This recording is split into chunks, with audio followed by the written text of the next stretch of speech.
शिवाय। ओम नमः शिवाय। ओम नमः शिवाय। दोस्तों, स्वागत है आपका मेरे चैनल ओम नमः शिवाय में।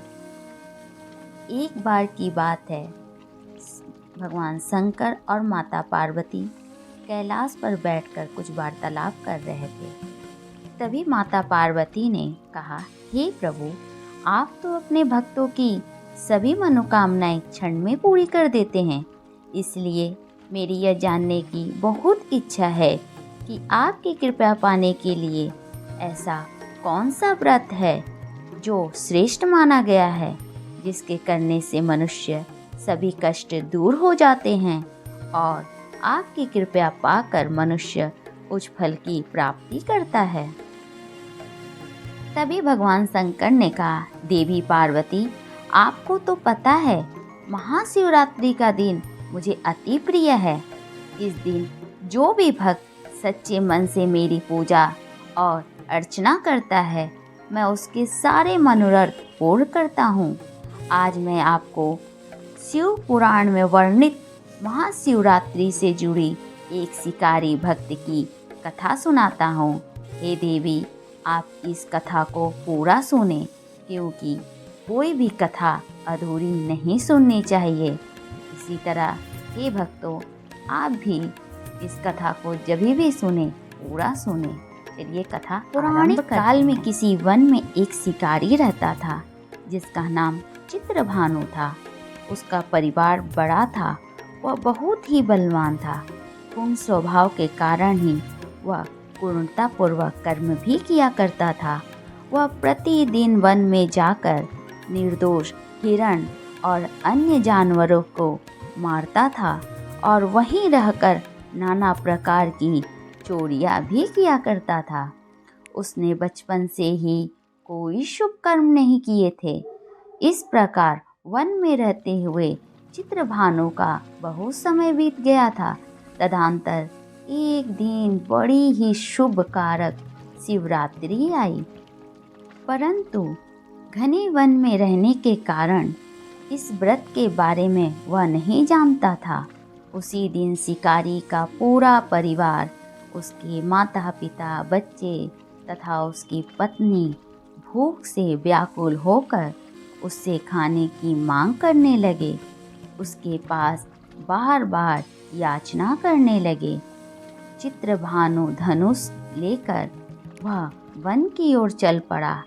हिरणों के शिकार के लिए सारे वन में वह घूमने लगा। इस तरह भटकते हुए काफी समय बीत गया, परंतु उसे कुछ न मिला और सूर्यास्त हो गया। इससे उसे बड़ा दुख हुआ और वह सोचने लगा कि अब मैं क्या करूं, कहाँ जाऊं? आज तो कुछ भी नहीं मिला। घर में मेरे जो बच्चे हैं, मेरे माता पिता तथा मेरी पत्नी, उसकी क्या हालत हो रही होगी। मुझे कुछ न कुछ तो घर लेकर ही जाना चाहिए। ऐसा सोचते हुए वह शिकारी एक तालाब के पास पहुंचा। तालाब के किनारे जाकर खड़ा हो गया। मन ही मन यह सोचने लगा, यहाँ इस तालाब के पास कोई ना कोई जीव पानी पीने अवश्य आएगा। उसी समय मैं उसे मारकर उसे साथ लेकर प्रसन्नतापूर्वक घर जाऊंगा। ऐसा सोचकर वह शिकारी एक बेलपत्र के वृक्ष के ऊपर बैठ गया।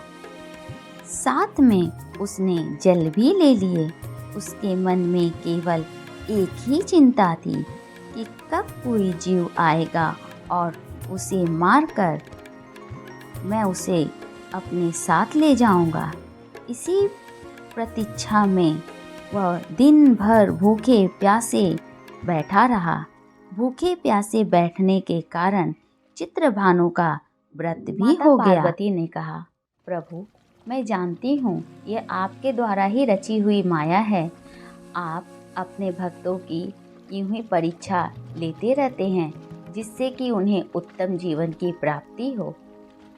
माता पार्वती के मुख से यह सुनकर भगवान शंकर मुस्कुराए और बोले, हे पार्वती, आगे की कथा सुनिए। आगे की कथा सुनाते हैं।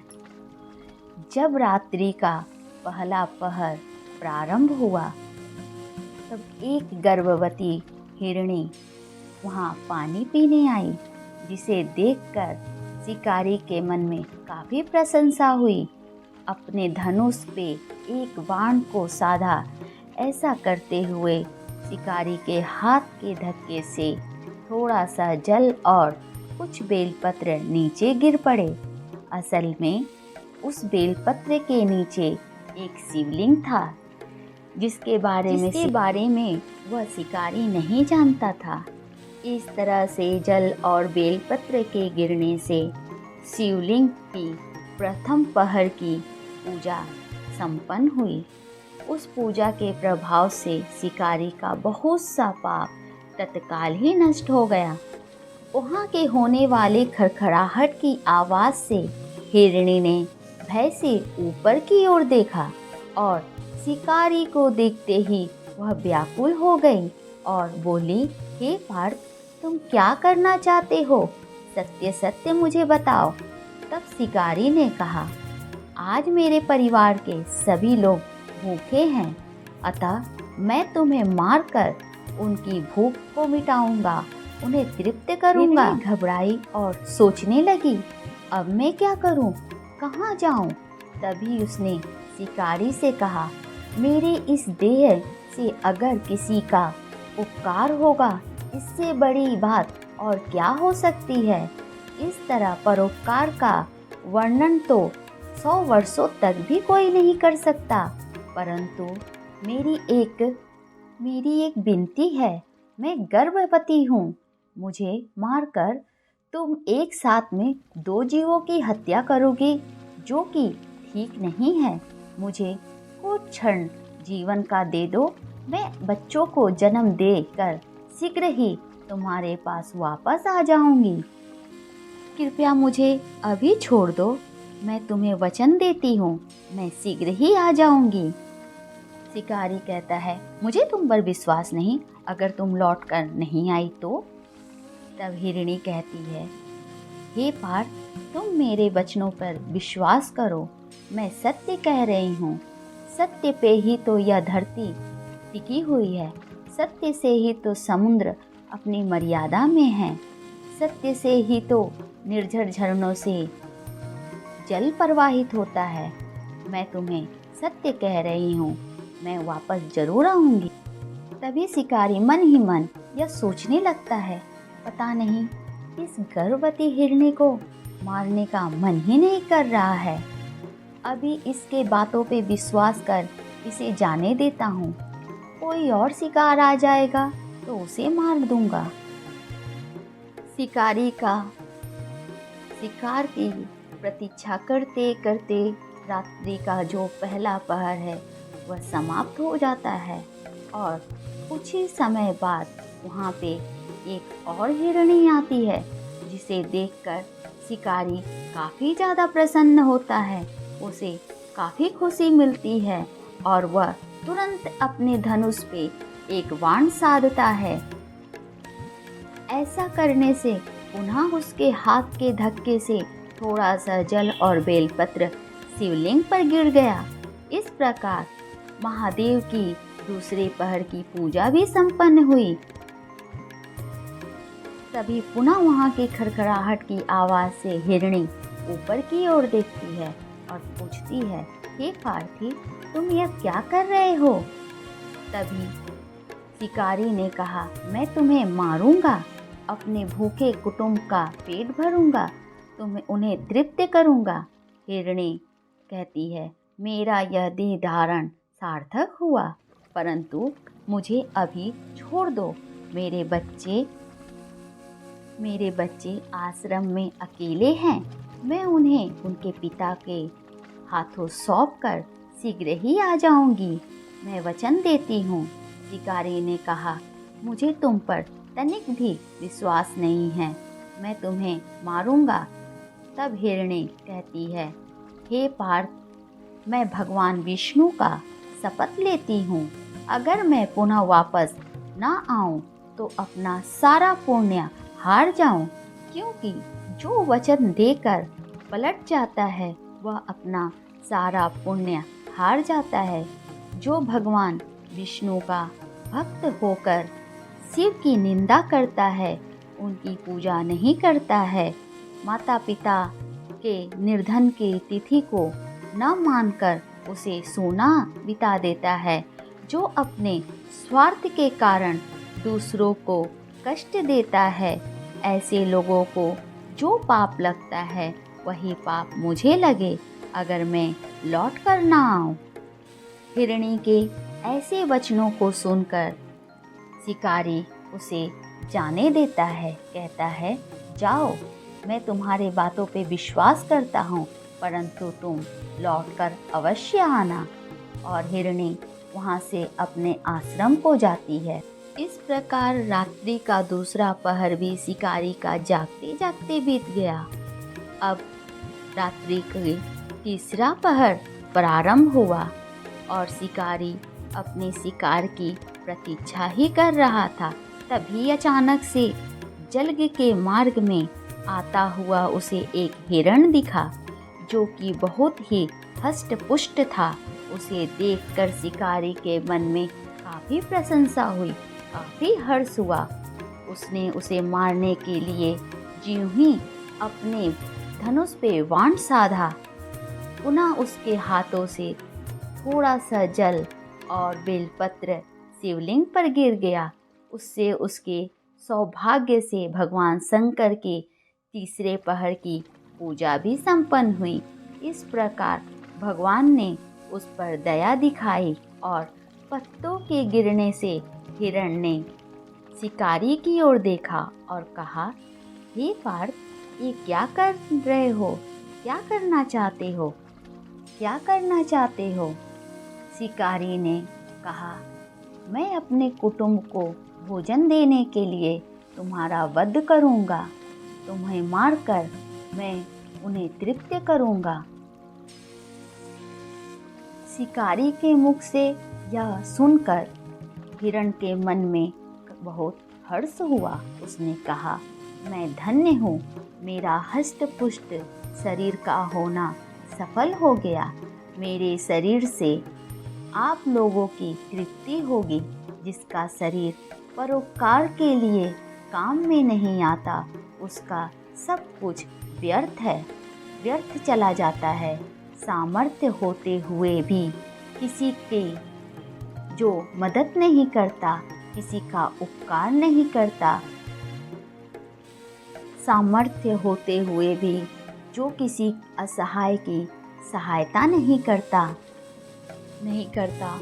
वह परलोक में भी जाकर नरकयामी हो जाता है। परंतु मुझे एक बार जाने दो, मैं अपने बच्चों को उनके माँ के हाथों सौंपकर अपनी पत्नी को धीरज बंधाकर चला आऊँगा। हिरण के ऐसा कहने से शिकारी को काफ़ी दुख हुआ, क्योंकि अनजाने में ही भगवान शंकर की पूजा करने से शिकारी का हृदय शुद्ध हो गया था तथा उसके सभी पाप नष्ट हो गए थे। शिकारी ने कहा, जो भी यहाँ आए वह तुम्हारी तरह ही बातें बनाकर चले गए, परंतु वह अभी तक लौटकर नहीं आए। हिरण, तुम भी इस समय संकट में हो, अतः तुम भी झूठ बोलकर चले जाओ। आज मेरे जीवन निर्वाह कैसे होगा? मेरे बच्चों का क्या होगा?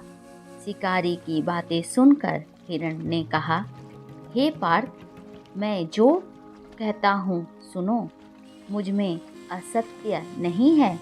मैं जो कुछ कहता हूँ वह सत्य कहता हूँ। सारा चराचर, सारा ब्रह्मांड सत्य पे ही टिका हुआ है। जिसकी बातें झूठी होती है उसका पुण्य उसी समय नष्ट हो जाता है। हे पार्थ, तुम मेरी सच्ची प्रतिज्ञा सुनो। संध्या काल में जब कोई संत पूजा अर्चना नहीं करता, स्त्री के होते हुए भी जो पुरुष पराई स्त्री की ओर जाता है तथा झूठी गवाही तथा दूसरों के धरो जिसके मुख से कभी शिव का नाम नहीं निकलता, सामर्थ्य होते हुए भी जो किसी का उपकार नहीं करता तथा माता पिता को जो कष्ट देता है, उनका अनादर करता है, उन सब को जो पाप लगता है वही पाप मुझे लगे अगर मैं तुम्हें वचन देकर वापस न आऊं। शिकारी हिरण के वचनों को सुनकर कहता है, जाओ परंतु शीघ्र ही आना। ऐसा सुनकर हिरण पानी पीकर अपने आश्रम की ओर चला गया। वे सब अपने आश्रम में मिले, तीनों ही प्रतिज्ञाबद्ध हो गए थे। आपस में एक दूसरे की प्रतिज्ञा को सुनकर सत्य से बंधे होने के कारण उन्होंने यह निश्चय किया कि हमें वहाँ अवश्य जाना चाहिए, अपने वचनों को पूरा करना चाहिए। ऐसा कहकर अपने बच्चों को आश्वासन देकर वह सब वहाँ जाने लगे। तभी हिरणी ने कहा, स्वामी, आपके बगैर बच्चे कैसे रहेंगे? सबसे पहले वहाँ जाकर मैंने ही उसे वचन दिया था, इसीलिए मुझे ही केवल वहाँ जाना चाहिए। तभी दूसरी हिरणी ने कहा, बहन, मैं तुम्हारी सेविका हूँ, इसलिए मैं आज शिकारी के पास जाती हूँ। तब हिरण बोलते हैं, मैं वहाँ जाता हूँ क्योंकि बच्चों की सेवा तथा देख रेख एक माँ ही भली भांति कर सकती है और कोई नहीं। हिरण की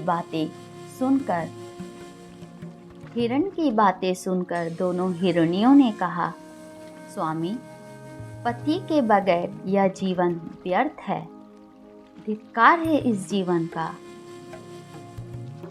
अतः हम दोनों जाते हैं, आप यहीं रहें। तब हिरण कहते हैं, हम तीनों ही वचनबद्ध हैं, अर्थात हम तीनों को ही वहाँ जाना चाहिए।